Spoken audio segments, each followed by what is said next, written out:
Tub Talks with Damon. My very special guest in the tub today is Samy Nemir Olivares. Yes. Poet, author, politician, leader, and just all-around person who inspires me to try to do 12 things at once. That's you. Yes. Thank you so much for being here. It's an honor to have you on the tub. Oh, and I meant my little Freddie Mercury done. I wanted to have Freddie Mercury because the spirit of Freddie Mercury as being strong, powerful, sexy, influential, poetic reminds me of you. This is my alter ego. Freddie Mercury is my favorite figure, it's also my Halloween costume, the one that I want to make, Oh, I didn't even realize that. Yeah. Oh my gosh, okay. The short jeans with the little red turban, and it's my dream. I feel like we met in another life, or my previous life, Freddie Mercury and I. Oh yeah. Spiritually we met because I'm obsessed with Freddie Mercury. He's amazing. Mm-hmm. Definitely a positive influence in my life, in my career.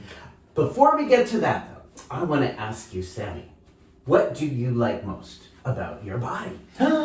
About my body? I hated my body all my life. Because I grew up in Puerto Rico, in the south of Puerto Rico, and we have a culture that is focused on beauty and beauty standards. We have Miss Universe, right? But I grew up fat, overweight, So I was bullied for being overweight all my childhood. So it's always been a struggle with my body dysmorphia. I could be now more skinnier, but I see myself bigger, and always constantly thinking about. But I like my hair now because it's the most beautiful, most feminine part of myself. Since I was a kid, I always dreamed to be also more feminine, and I love long hair. So in the past 2 years, I decided to let it grow. And then I love it, so I love whip it around. Yes, I can whip it. And I also believe that hair is part of extension of your nervous system. So yes, that's what Native Americans and indigenous have very long hair, and they have the braids. It's sort of part of our culture. And so I feel we're more connected to the earth. And so, my intuition through the hair. So my spirituality and also my femininity. And but also I like my smile, it's something that everyone likes not everyone, but a lot of people like how I smile. I think almost everyone. Almost everybody. And if they don't, it's for my mother. Another reason. She hates it. Wait, she doesn't like your mother doesn't like your smile? No, she's like, oh, it looks too fake. And I'm like, it's exactly your smile. Whoa! Exactly. That is a burden that only a mother and a child can exchange. But it's your smile. If you don't like it, hey. Yes, and I think a lot of the body was about our own anti-blackness, right? Big nose, big lips, and we try in Puerto Rico, Miss Universe, and all of that. Beauty standards are imposed to be white and thin, and so looking at my mirror, seeing very Afro-Puerto Rican. I just wanted to change my nose, the lips, because that's what you were taught in Puerto Rico. Miss Universe will get the rhinoplasty, cutting the lips, and then one day I say I have to embrace my full self, my hair. How did you do that? I did it looking at myself at the mirror, and then it was very uncomfortable for many years, and then I was loving myself, looking myself at the mirror and be like, Samy, I love you. You're beautiful the way that you are. And then really appreciate meeting people from other cultures and appreciating their beauty as how they were. And so looking at my nose and my lips and my face and making peace with it, this is who I am and it makes me more beautiful. I'm unique. A lot of meditation, a lot of positive affirmations, and also taking away, unlearning a lot of the racist or body morphia and all of the things that you're taught when you're growing up in Latino culture, and then just embrace it. This is beautiful as well, and it's unique, It might not be the standard bearer of beauty for the magazines, but it's it's who I am, and I don't need to change anything. So no longer I want to change my face or anything. In fact, I see it's this unique mixture of also connecting with my roots, my Afro-Latinidad, with my indigenous, and my mother and my father revisiting that history. I'm feeling very proud about it, and so I wouldn't like to erase that history, And so it was a very painful 10-year long process. About how old were you when you started to challenge those Western white standards of beauty? Adult. Yeah. When I came to the United States, I went to Maryland.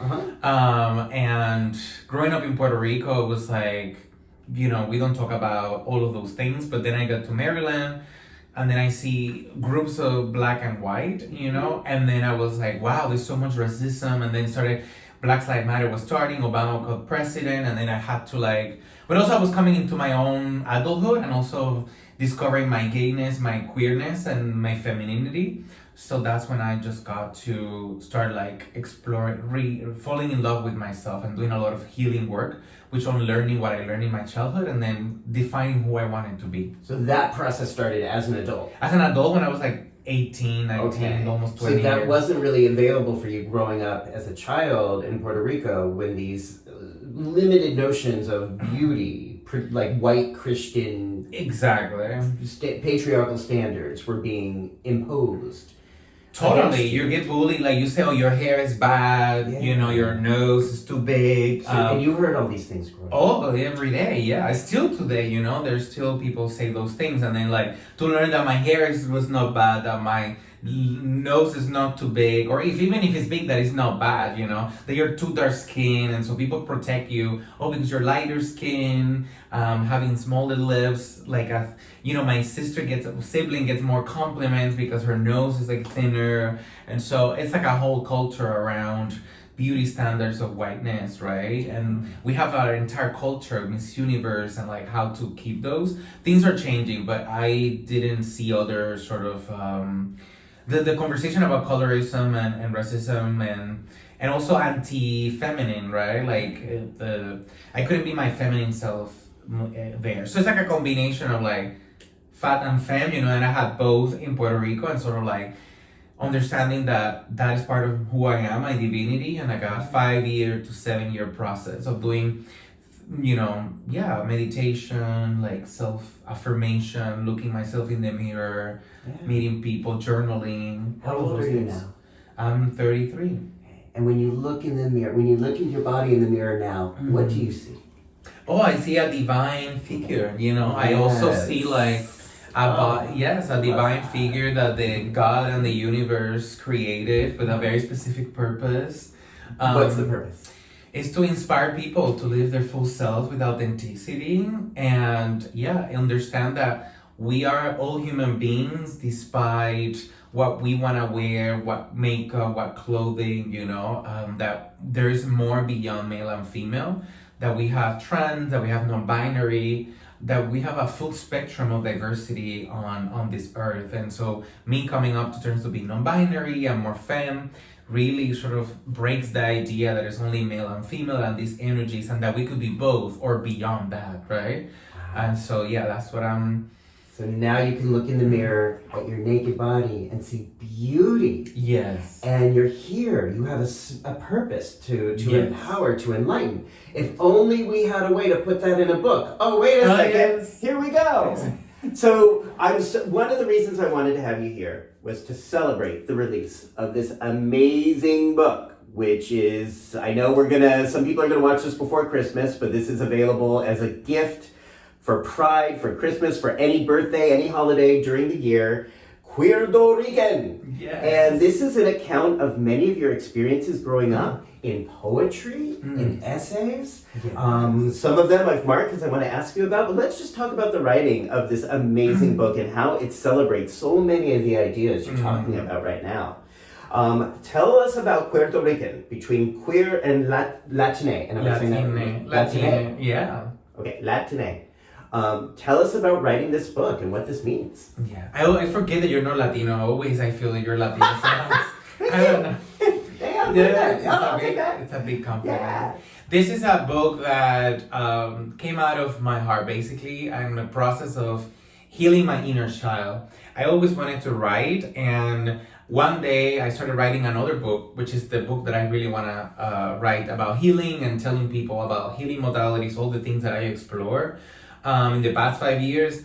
But then when I was writing, I was crying or like feeling those emotions from my childhood. And I said, wait, I'm not having fun about this writing process. And it seems that there's things incomplete from my childhood that I want to sort of get away first. There's a story to tell about my childhood first. So then for fun, I started writing my poetry, and all of these poems about my inner child came up, about my wounds of not growing up with my father, not having that male figure, about the damaging role of conservative religion. Like I grew up in Pentecostal and Catholic families, and so a lot of the pain of homophobia from people in the churches, because I was very spiritual, but then when I go into these churches, I getting all of this sort of, homophobia and rejection, and that was very painful for me. So, and also like my struggle with exploring or discovering my gender identity, of being non-binary and more femme, my body, my Afro roots, all of that is like an exploration of how to come to life. And I think a lot of people will identify, especially Latinos and queer people, how we have to unlearn some of all those, things that we learned in the past, right? That are not serving us, that we were told you're not beautiful enough, you're not worthy of love, you're different, good enough. And so we have to sort of like relearn and create new stories. And I think this is my rewriting of who I am and what's the story about myself. And I want it for other kids and any other youth, right, to see themselves and say, oh, there's a different way to being, And for me, 53-year-old white guy in New York, there's so much in this book for me and for those of us that are thinking about, again, sort of challenging traditional labels, living in this world, getting older in this world in a way that is celebratory, that is empowering, that lets go of the bullshit and the toxicity of so much of patriarchy, or what I call the shoulds.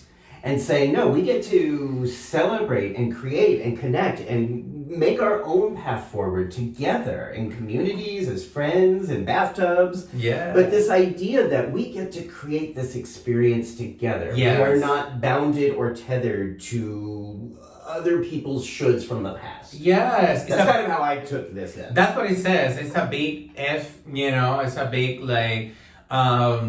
It's a big no to society of what we are taught of who should we, what should wear, what should we say, and it's like no, we get to decide who we are, what are our values, what do I want.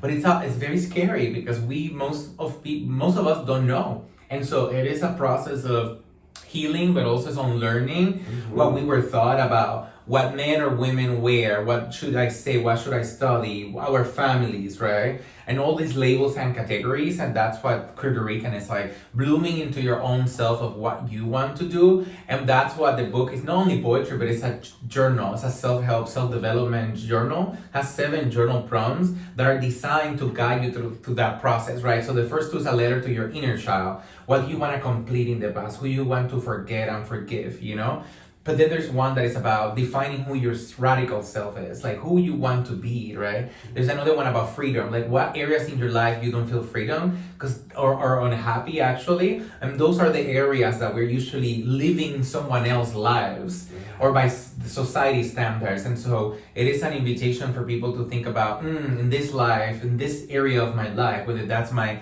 authenticity, my relationships, my work, I want to live this way and this is what I want. And so I'm hoping that people can write it and journal about it and then get to that place where they feel this feels aligned with my soul, with who I should be.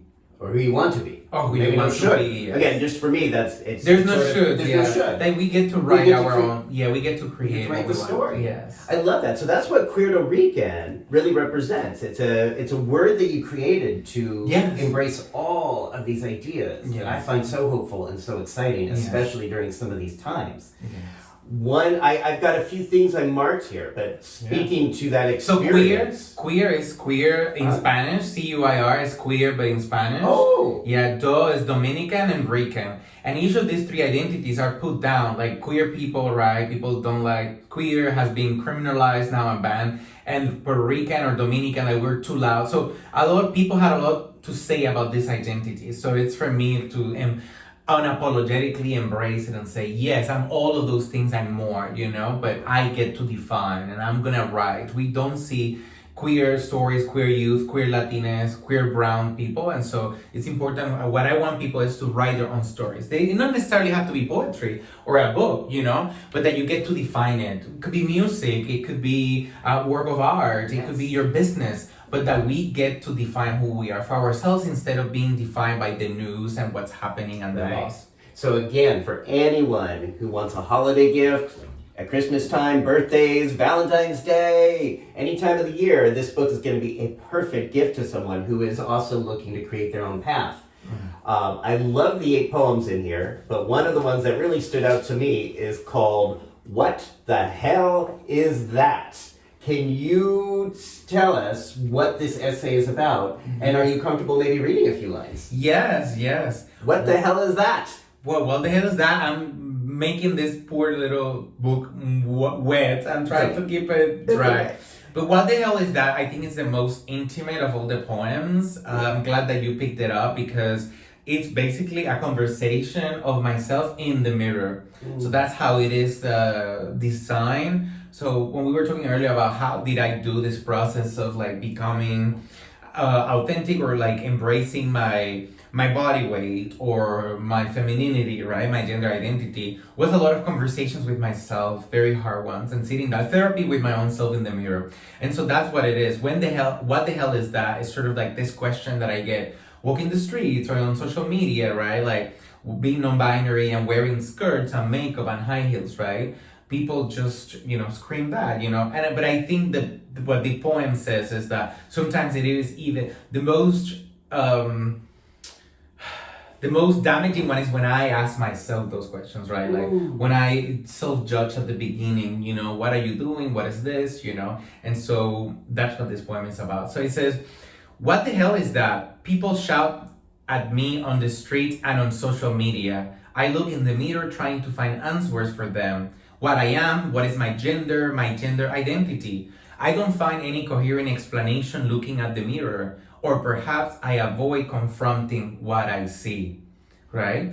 And there is a tense dichotomy between what talks to me in the mirror, what I do actually see, and the woman, the gender expansive human that lives inside me, right? Which is talking about gender dysphoria, like this masculine body, but inside I feel like a woman, And I think a lot of gay men, queer men, and queer people go through this same questions, like, I'm queer, I'm non-binary, I'm trans, and I think especially in the last few years, kind of rethinking, because we were indoctrinated, we didn't have possibility models for being non-binary or queer, so a lot of gay men and gay women too have gone through I need to ask my question and really find out, right, whether that's very suppressed, right, my transness and all of that. So then I go on and say, so what I am, bullies and random ask me alike. Gay alone doesn't quite make it, and I always knew that I was beyond gay. I'm gender fluid, and then here's what I was actually thinking, and the fear for many years to come out as any of these things, because then I will talk about what people might say, right? In fear of rejection or bullying, and I would say, I'm gender fluid. People might not like the word fluidity. It sounds like I can make up my mind. I'm gender queer. Well, people might not understand what the hell queer means. I'm non-binary. Well, it could be because my soul embodies multiple genders. But what if I'm all of the above?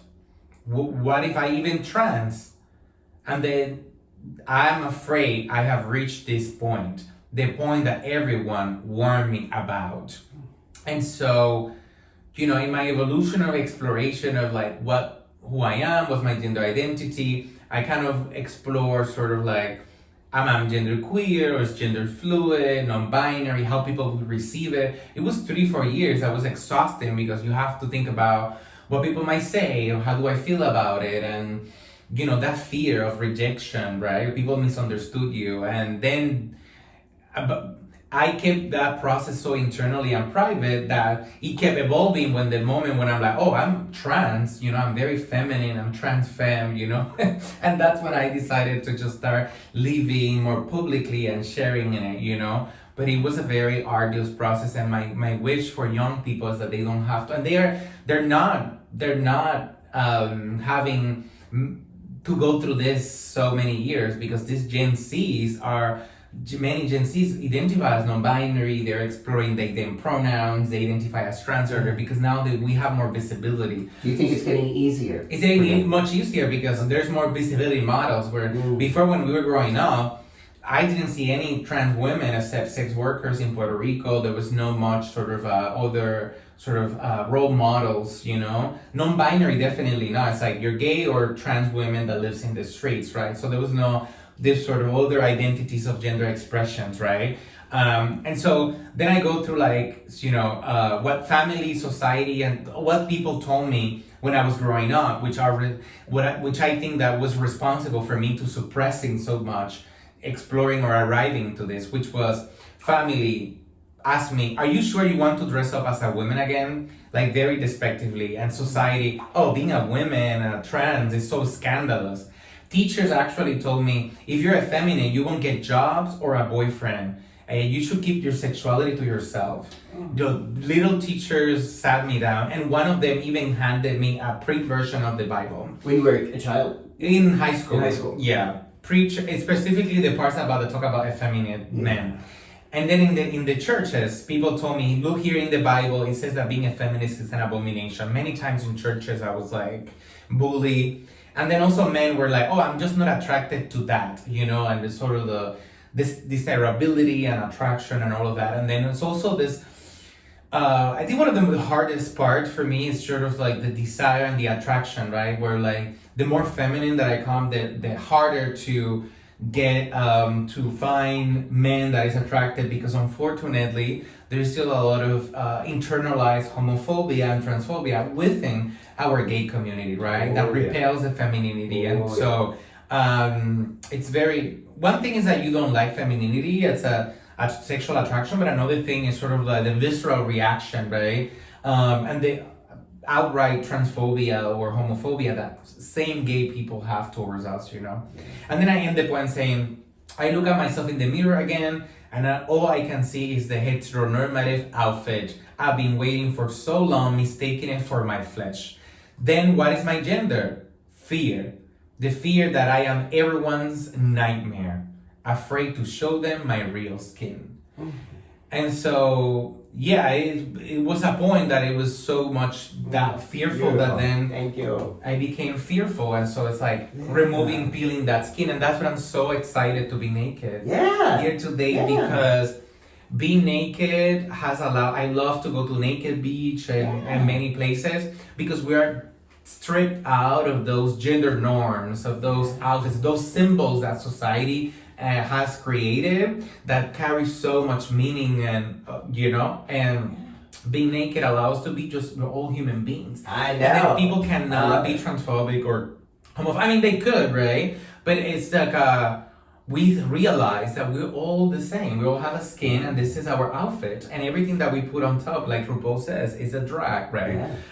So I think that's what a lot of people fear, being naked, which is one of the things that I did to embrace my body, was going to Far Island for the Naked Beach. I went to Mexico. I went to many naked, nude places.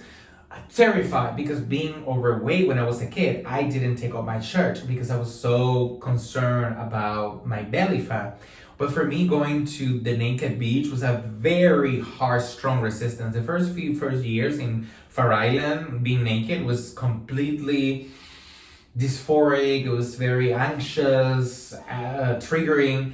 But I forced myself, and I said, look at other people, they're happy with their bodies. Why should you be worrying? And really detoxing and then peeling out all those shades. And now, if it's not a naked nude beach, I don't want to go. And now, how do you feel when you go to a naked beach? Freedom. Like, I just go to only nude beaches. I need to be naked and like, Slippery. That's a slippery. Sorry about that. That's how I feel. Very slippery, very slippery. free. But I love, because what stands out to me is that the freedom and liberation that comes from that. Yes. The order in which that happened is that you showed up first. Yes. So even though you were uncomfortable, you pushed yourself out of your comfort zone to do it. And as a result, you felt free and liberated. Yes. I get that, because sometimes some people say, well, I have to be comfortable. You will never be before comfortable, I will go to a naked beach or do something out of my comfort zone or show my belly or go shirtless somewhere. And I'm like, no, it's the opposite. You do that first. You go naked or do something that you want to do. Totally. Displaying your beautiful human body. And then the freedom and liberation comes after that. Totally. My best friend is uncomfortability. Yeah. If I'm comfortable... Oh, wait, say that again. My best friend is uncomfortability. Oh, I love that. If I'm not uncomfortable, I'm not growing. Yes. I'm just in a quiet comfort zone. Literally the comfort zone that it is.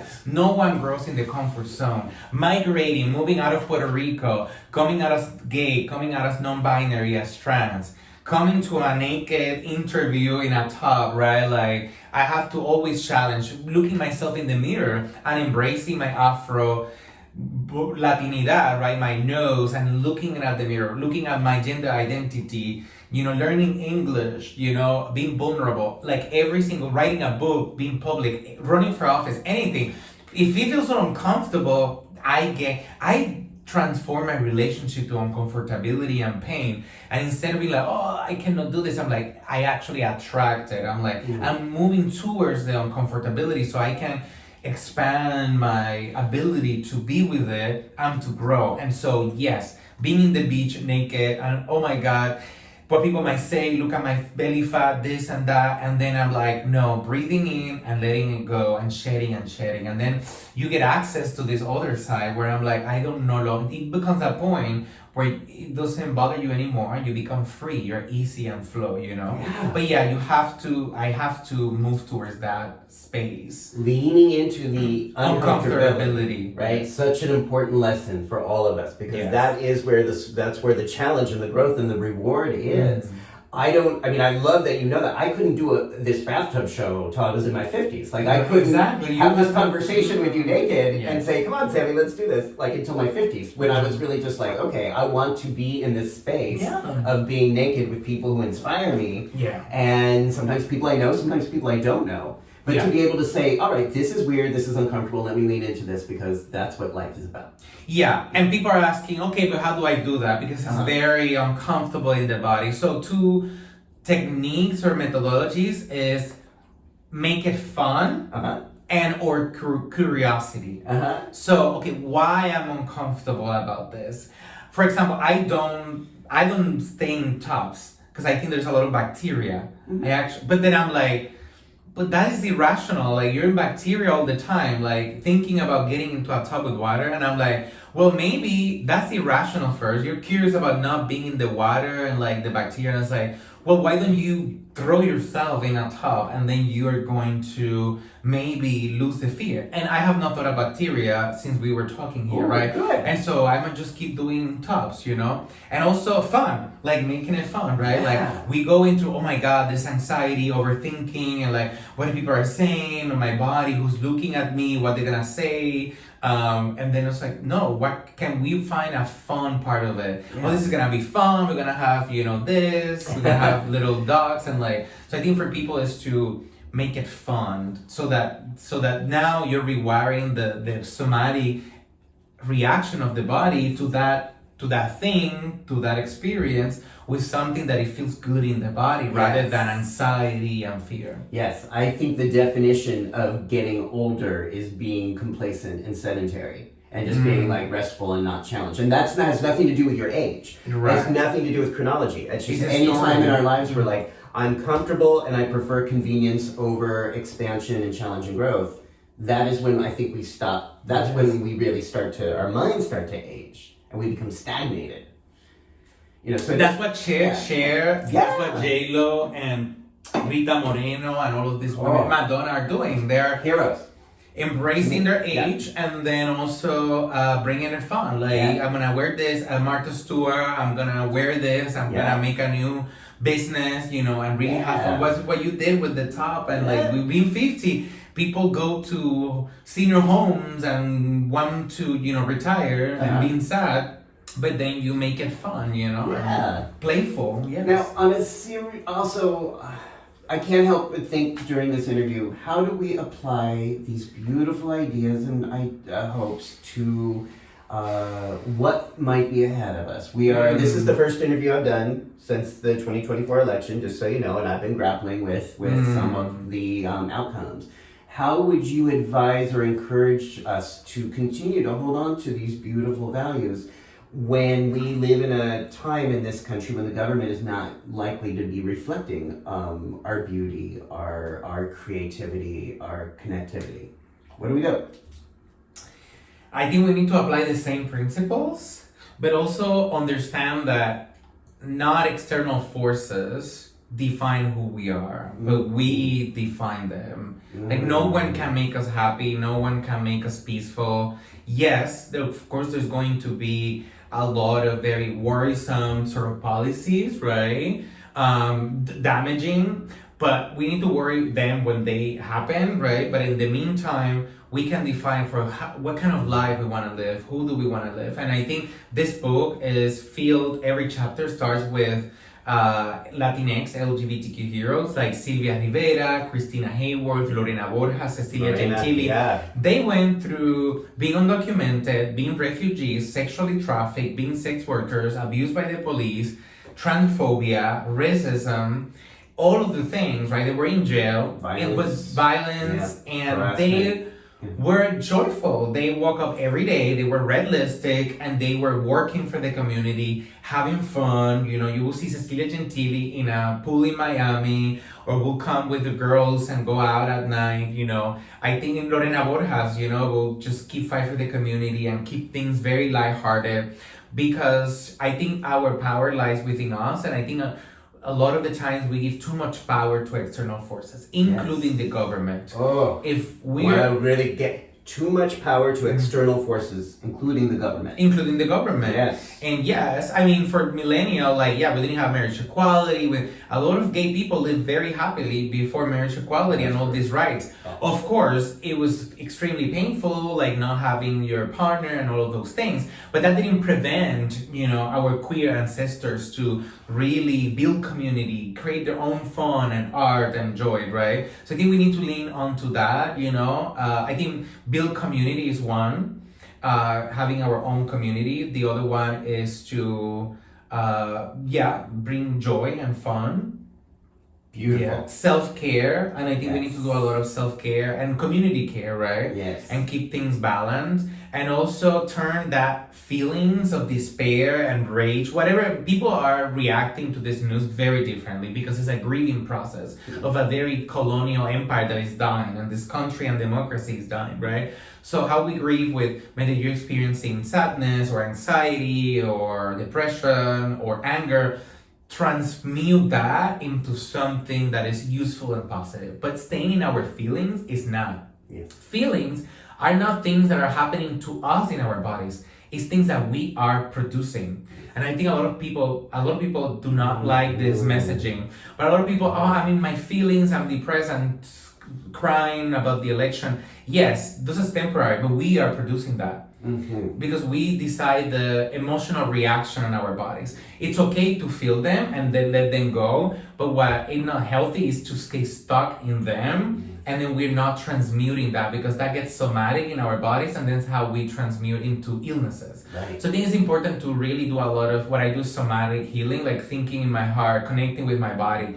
I'm feeling this anger, I'm feeling this anxiety. What can I do? Oh, let's write beautiful poetry. Let's meet with friends. People can do whatever the art is, or protest, like going to a protest, but we need to channel that. Everything is energy. And so all of that we're experiencing, we need to now be transmuting for the next 4 years, is the question is, what I want to do with all of this energy that is going to arise. And a lot of people, the genocide in Gaza, there's so many other, Puerto Rico, and so many injustices. So, okay, I'm experiencing this, what I want to do a painting, I want to write, I want to volunteer. And so, because it's important for us not to swallow that, because otherwise we're going to somatic all that emotion. Thank you. Oh, that's so much the message we need. And again, for those who, a lot of these ideas are encapsulated in this book, especially toward the end, when you really talk about the envisioning of a queertopia. Yes.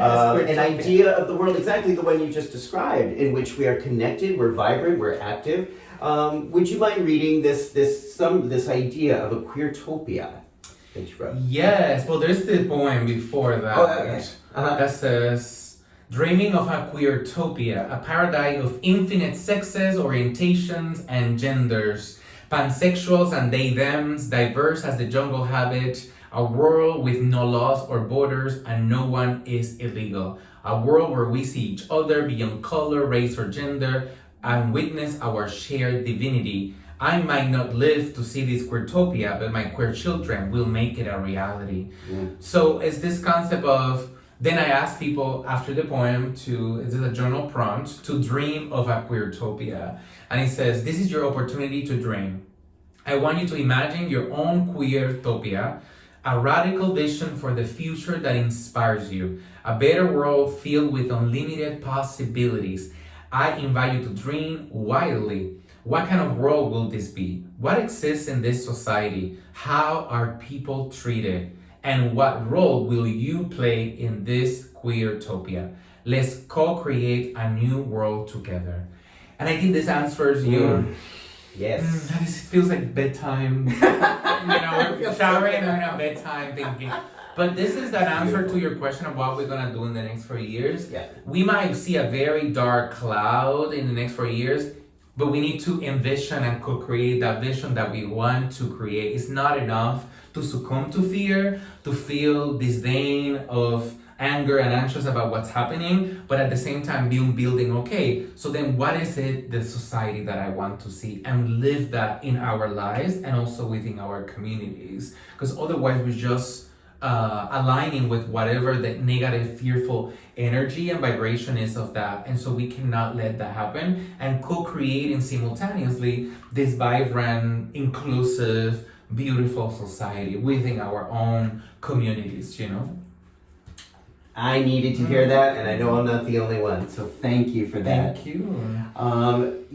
I know we only skimmed the surface today of what's going on, but I'm also on my way to see Wicked very soon, so I gotta get out of the bathtub soon. Divine gravity.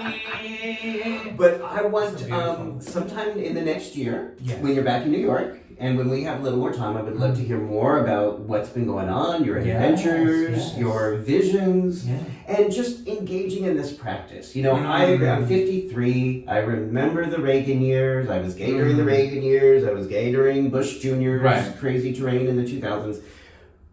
This time is different, but also similar. I mean, we have been through times, and like you said, I have never found my affirmations in marriage equality. No one tells me who I am and what I can do. No one validates my sexuality. That's a me process. That's co-created with the people around me. The family, the created family that we create. It is not dependent or contingent on the government or Republicans to tell me what I can and can't do or who I can and can't fuck. And so I am entering into this time of just thinking very similar about creating a world in which we have to create something really proactively where we celebrate and honor each other, the ways we're similar, the ways we're different. Celebrate our differences, be naked, have fun, make each other laugh. This is what the universe and God wanted us to be, joyful. If you see children, they're playing around, they don't see any meaning or bad intention being naked, they're just playing. And as you pointed out in the book and here, this is part of our queer history. I want to say that before we end, that in addition to trans and queer Latinx heroes, because your activism, we inherited this from the times of AIDS and HIV activists, right? Despite so many people dying and so much death, AIDS activists and HIV activists gave us this sort of like beauty of coming together, of fighting, of living our lives and keep until the last day. The Quilt Project, sort of like a beautiful example, and sort of the art that came out of that, right? That despite all of that sort of like horrific sort of like genocide and deaths, like the queer community, we inherited a lot of resiliency, strength, and also beauty and joy from those years that people, survivors of AIDS and HIV. So that's also there, that we inherited all of that, you know, so we could do it again. So let's keep this conversation going. And again, for anyone who's interested in this book is a wonderful tool, a wonderful guide, a wonderful reminder during the year how we can create and connect and try to transcend some of the pain that may be happening around us in the political world. Yes. People want to keep following your work and follow you and see what you're up to. What is the best way that you want people to do that? Oh, thank you. I mean, Instagram. Okay, so Samy I'll link to your Instagram page down below. The book is available on any place that books are sold, so there'll be some links down below. And I just really want to thank you for taking time. This is a very busy time for you, for both of us, so I know I really want to appreciate you taking time to hang out with me, and let's just keep thinking about how we're going to do this together in connection together. That's so much of what these Tub Talks have been about the last 3 years, but now, especially with the given events, they're really going to be focused on how we use joy and friendship and conversation and connection as a form of resistance. Beautiful. Yes. So thank you for being with me on this journey. If you like this interview, subscribe down below and have a wonderful, safe, healthy day. Yes. Thanks, everybody.